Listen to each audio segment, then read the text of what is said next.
Welcome to Hodgepodge. Today we're going to be talking about something that I learned as an adult, not as a kid. Spices and how to use them properly in a recipe.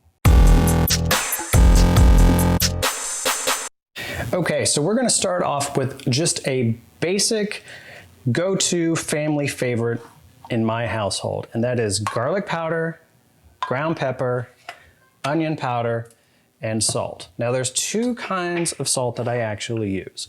There's the nice coarse stuff that I use for when I'm roasting vegetables, or if I want to have a little bit of it left over after the actual cooking process. I also use this coarse salt in order to finish things. And then the other one is very fine grained salt, if you will. This works better when you are mixing with spices that are granular in nature. If you are so inclined, you can also put this in a food processor or some type of mill to actually make it even smaller and make popcorn salt out of it. So for this recipe, what I tend to do is go straight to onion powder. I'm going to take a teaspoon of onion powder, just right in. Now, teaspoon is equivalent to a tablespoon in that 3 teaspoons yield 1 tablespoon. So if you're ever trying to do the math, you can do that sort of guessing game there, if you will. This becomes 3, this is 1/3.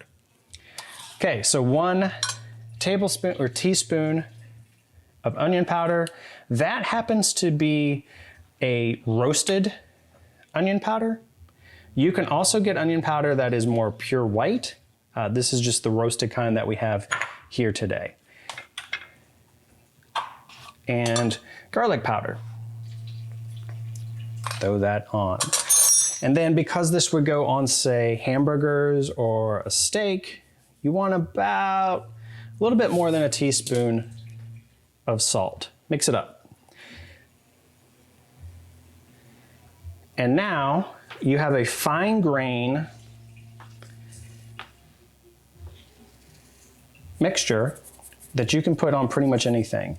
So if I was preparing a steak or hamburger right now, I would throw this down on top first, and then I would put on a little bit of olive oil and straight onto the grill or cooking surface. You never want to season something well in advance if you are going to grill it, especially meat, because it sucks out the moisture, and that's the moisture you actually just want to raise to the surface in order to cook it. Okay, so the second thing I want to show, we're still going to use the same base ingredients. My household, these are the 4 items that everybody enjoys. They like to eat food that is made with this. Let's say that I am cooking chili. So I'm going to throw in some chili powder, some cayenne, and some cumin. Bam, I have a wonderful chili recipe that I know every single person in the house is going to enjoy. Let's say I want to do Italian. Throw in some Italian seasoning, and now I have an Italian flavor to the meat. Hey, it's taco night. Chili, cayenne, cumin again, and this time we're going to add in some Mexican oregano into the batch.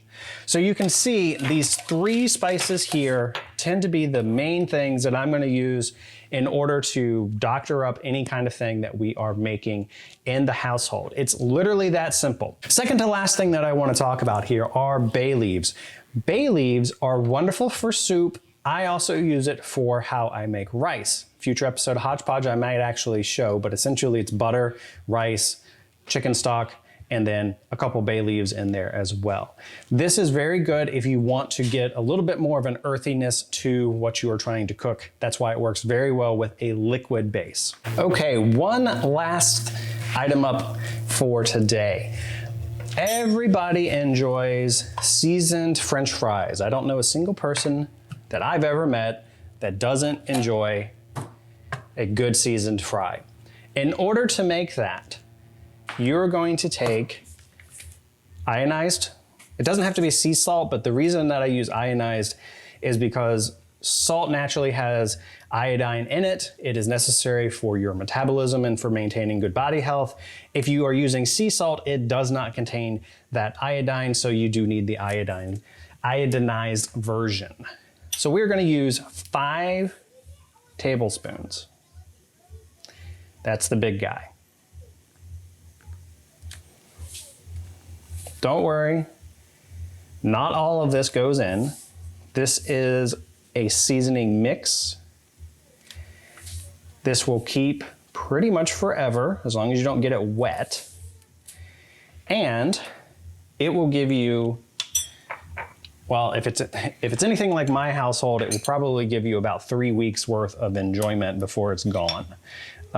What my family has discovered is this is great on cauliflower. This is great on other roasted vegetables, potatoes in general, French fries. If you recall, we talked about how you can learn how to fry at your own house. Now you have the exact seasoning salt that I put on top of that. So that was 1 tablespoon of sweet and bright paprika. There's 2 types of paprika. One is smoked, one is sweet. You want the sweet for this recipe. If you want a more earthy flavor, you can go with the smoked version, but I think in this, the sweet actually works better. Last 2 items are, again, from the old favorites. So this is garlic powder. You're gonna do 2 teaspoons. Back to our onion powder. 2 teaspoons. Now, the mixing. So you simply mix up all of the ingredients.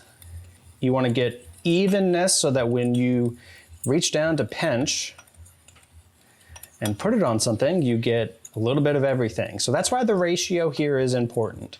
A lot of the ratios are what determine a good seasoning mix or a good season in general and a bad one. If you get the ratios wrong, something just doesn't seem right. Something's thrown off balance.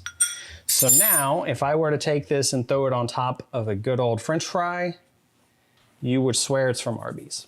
So there you have it. That is how you, at your own house, can experiment with some spices. Now, like I said many times, my family prefers garlic, onion powder, ground pepper, and salt, essentially. That is covering the majority of our meals.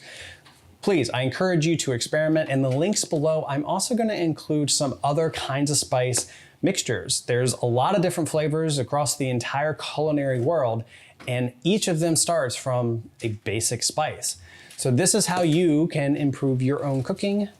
And thank you very much. And I hope you have a wonderful day.